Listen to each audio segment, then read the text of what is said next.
नमस्कार दोस्तों, वैद्यनाथ की क्लास में आपका स्वागत है। ये अभी जो हम लोग सीरीज चला रहे हैं बीएड फर्स्ट ईयर का चाइल्डहुड एंड डेवलपमेंट का, जिसमें ये सेकेंड क्वेश्चन है, बाल्यावस्था में शारीरिक विकास पर प्रभाव डालें। इससे पहले मैं एक क्वेश्चन डिस्कस कर चुका हूँ कि बाल्यावस्था से आप क्या समझते हैं और उसके मुख्य विशेषताओं का वर्णन करें। ठीक है, अगर आपने वो नहीं देखी है अभी तक तो एक बार आप दोबारा जाके देख सकते हैं इसको।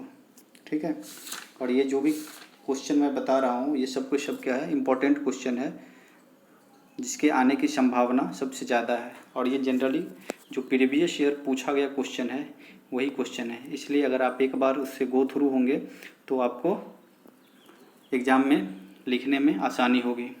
तो आइए बात करते हैं हम लोग बाल्यावस्था के बारे में। तो बाल्यावस्था में शारीरिक विकास, फिजिकल डेवलपमेंट। ठीक है, तो मानव शरीर का विकास जनरली क्या होता है, गर्भावस्था से ही शुरू होता है। और गर्भावस्था के विकास को जन्म से पूर्व शारीरिक विकास भी कहा जाता है। और ऐसा भी माना जाता है कि मानव के विकास की आधारशिला गर्भावस्था में ही रख दी जाती है। और बालक के शैक्षणिक विकास और शारीरिक विकास, इन दोनों का क्या है, एक महत्वपूर्ण स्थान है। और बालक का जिस तरह से शारीरिक विकास होता है उसी तरह से क्या होता है, उसका व्यवहार भी प्रभावित होता है। ठीक है, अगर मनोवैज्ञानिक की माने तो मनोवैज्ञानिक कहा है कि शारीरिक विकास व्यवहार को निम्न तरीके से प्रभावित करता है। अब निम्न तरीके से 4 क्षेत्रों में प्रभावित करता है। अब ये 4 क्षेत्र कौन है, वन बाय वन हम लोग देखते हैं। तो फर्स्ट है स्नायु मंडल। स्नायु मंडल यानी नर्वस सिस्टम। आप देख सकते हैं कि आदमी का जैसा नर्वस सिस्टम होगा वैसे ही उसमें क्या होगी, वैसे ही उसकी बुद्धि होगी। ठीक है, वैसे ही उसका व्यवहार होगा। ठीक है, अगर किसी का नर्वस सिस्टम अच्छा नहीं होगा तो क्या होता है, आप देख सकते हैं गांव वगैरह में कि क्या होता है, सेंसलेस टाइप का हो जाता है। तो स्नायु सिस्टम जो होता है, नर्वस सिस्टम जो है काफ़ी स्ट्रांग होना चाहिए और अच्छा होना चाहिए ताकि वो चीज़ों को सोच सके, समझ सके और उसको एनालाइज कर सके। तो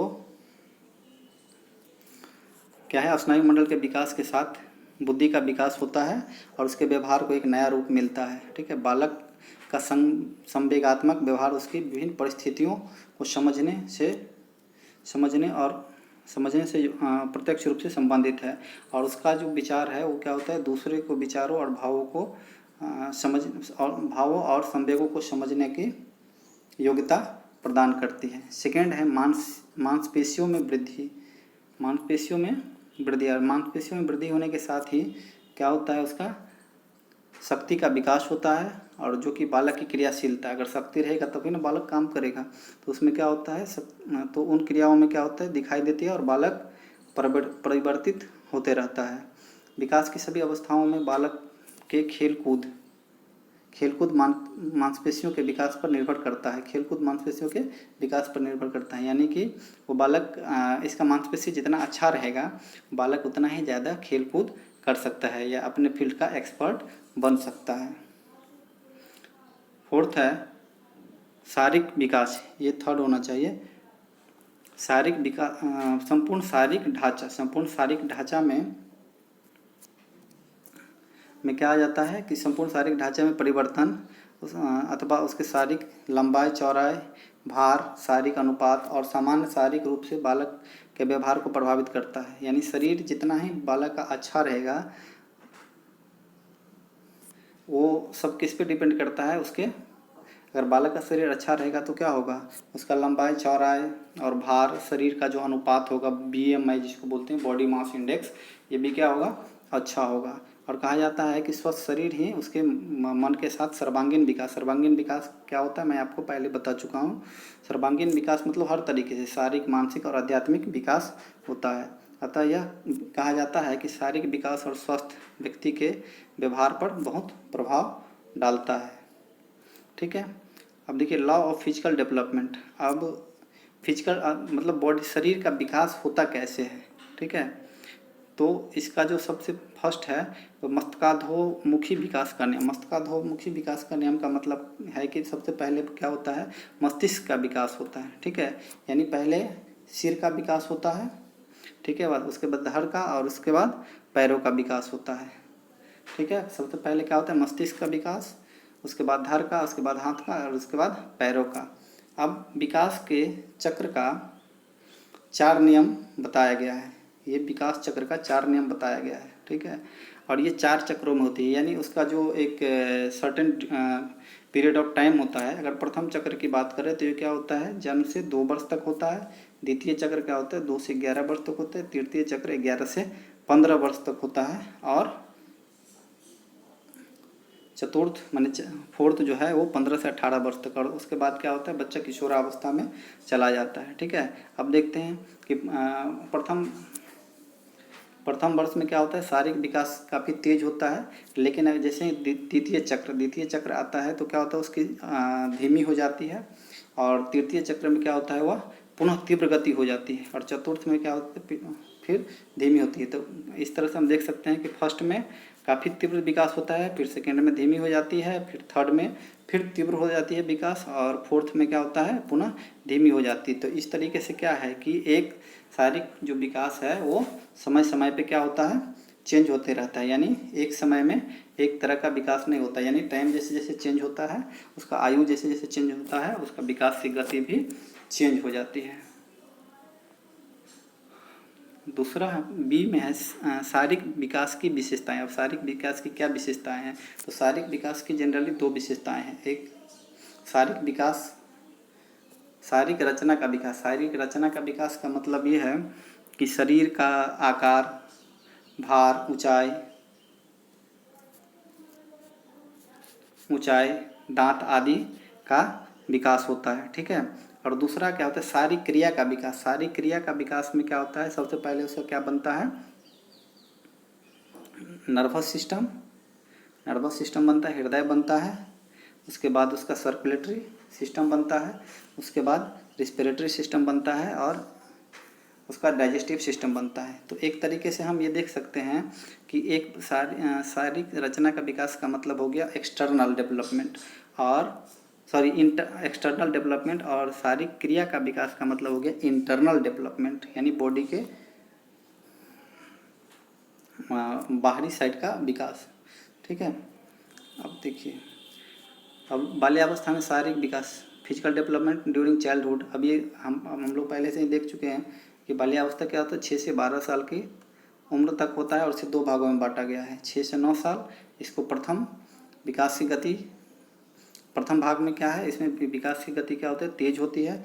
सेकेंड पार्ट कितने कब से कब तक है, 9 से 12 साल तक। यानी फर्स्ट पार्ट हो गया 6 से 9 और सेकेंड पार्ट हो गया 9 से 12।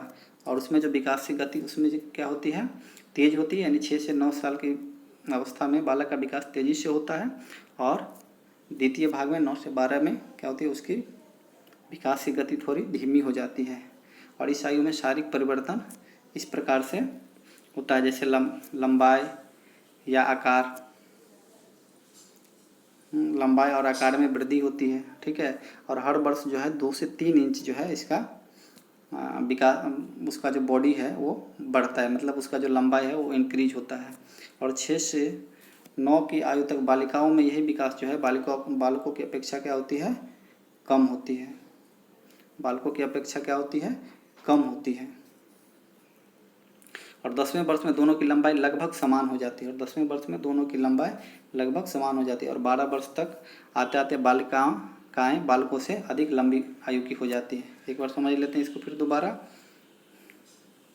कि 6 से 9 वर्ष तक की आयु में बालिकाओं की लंबाई बालकों की अपेक्षा कम रहती है, 6 से 9 तक में, ठीक है। और 10वें में लगभग दोनों का बराबर होता है। और 12 वर्ष की अवस्था में क्या होती है, 12 वर्ष की अवस्था में बालिकाओं की लंबाई जो है बालकों से अधिक हो जाता है। तीसरा विकास की अवस्था है मस्तिष्क और सिर का, ब्रेन एंड हेड। इस अवस्था में सिर का विकास होता है, और किंतु शरीर और सिर का अनुपात वयस्क के शरीर और सिर के अनुपात की समानता की ओर प्रवृत्त होती है। शैशवा अवस्था, जब शैशवा अवस्था में होता है तो शरीर का विकास कितना होता है, शरीर का विकास 90% होता है, जो किशोरावस्था ये बाल्यावस्था में बढ़ के कितना हो जाता है, 95%, ठीक है। फोर्थ है मांसपेशियों का, मसल्स का विकास। तो मसल्स का विकास क्या होता है कि बाल्यावस्था में मांसपेशियों का विकास थोड़ा कम होता है और 8 वर्ष की आयु में जो 27% होता है वही 12 वर्ष की अवस्था में क्या हो जाता है, ये बढ़कर 33% यानी 33% हो जाता है। फिफ्थ है धर का विकास। धर का विकास, तो धर का विकास में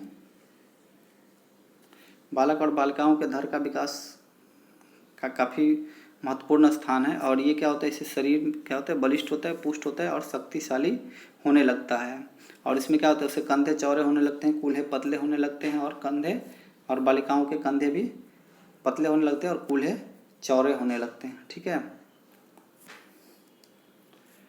सिक्स्थ है हाथ और पैर का विकास। हाथ और पैर का विकास में देखते हैं बाल्यावस्था में बालकों के पैर क्या होता है, लंबे और सीधे होते हैं, लेकिन बालिकाओं के पैर क्या होते हैं, अंदर होते हैं और कुछ झुकाव ले लेते हैं और भुजाएं भी लंबी होने लगती है। अब दांत का विकास। दांत का विकास कैसे होता है, उसके दूध का दांत टूट जाते हैं और नए और अस्थायी परमानेंट दांत बनना शुरू हो जाता है और लगभग 12 से 13 वर्ष की अवस्था में सबके दांत आ जाते हैं। ठीक है। और यह जो संख्या होती है वो जनरली 27 से 28 हो जाती है दांतों की संख्या। ठीक है। बालिकाओं के दांतों के दांत बालकों की तुलना में कुछ जल्दी निकल जाते हैं और दांत चेहरे की आकृति में अस्थायित्व लाते हैं। ठीक है। और जो क्या और जिससे क्या होता है वो सुंदर दिखने लगते हैं। अब यौन अंगों का विकास, डेवलपमेंट ऑफ सेक्स ऑर्गन। और इस अवस्था में जो है बालक और बालिकाओं दोनों में क्या होता है, सेक्स ऑर्गन का डेवलपमेंट होता है। और 11 से 12 वर्ष तक आते आते बालिकाओं में यौन अंगों का विकास बहुत ही तीव्र गति से होता है।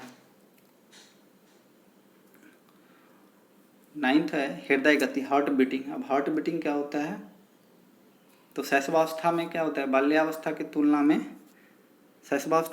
बाल्यावस्था में धड़कनों की गति कम हो जाती है। ठीक है। 18 वर्ष के बालकों का हृदय गति प्रति मिनट 85 बार धड़कता है। ठीक है। तो ये था, अभी हम लोगों ने बाल्यावस्था में शारीरिक विकास पे लगभग 9 पॉइंट डिस्कस किया है। ठीक है। 9 पॉइंट क्या है, स्नायु मंडल का विकास, मांसपेशियों में वृद्धि, टोटल फिजिकल स्ट्रक्चर, संपूर्ण शारीरिक विकास में क्या होता है। फर्स्ट मैंने हम लोगों ने देखा था शारीरिक विकास का नियम क्या होता है। तो सबसे पहले क्या होता है, मस्तिष्काधोन्मुखी विकास का नियम, यानी मस्तिष्क बढ़ता है। फिर विकास का चक्र, मैंने 4 चक्र आपको बताया। ठीक है। उसके बाद शारीरिक विकास की क्या विशेषता है उसके बारे में मैंने आपको बताया कि ये कैसे डेवलप होता है। ठीक है। और उसके बाद मैंने आपको बताया कि बाल्यावस्था में शारीरिक विकास कैसे होता है। तो प्रथम मैंने बताया था 6 से 9 साल और सेकंड मैंने बताया था 9 से 12 साल। उसमें कैसे कैसे लंबाई का विकास होता है, भार का विकास होता है, मस्तिष्क और सिर का विकास होता है, मांसपेशियों का विकास होता है, धार का विकास होता है, हाथ और पैर का विकास होता है, दांत का विकास होता है, यौन अंगों का विकास होता है और हृदय गति का विकास होता है। और इसका नेक्स्ट पार्ट में हम लोग देखेंगे कि शारीरिक विकास को प्रभावित करने का कौन कौन से कारक हैं।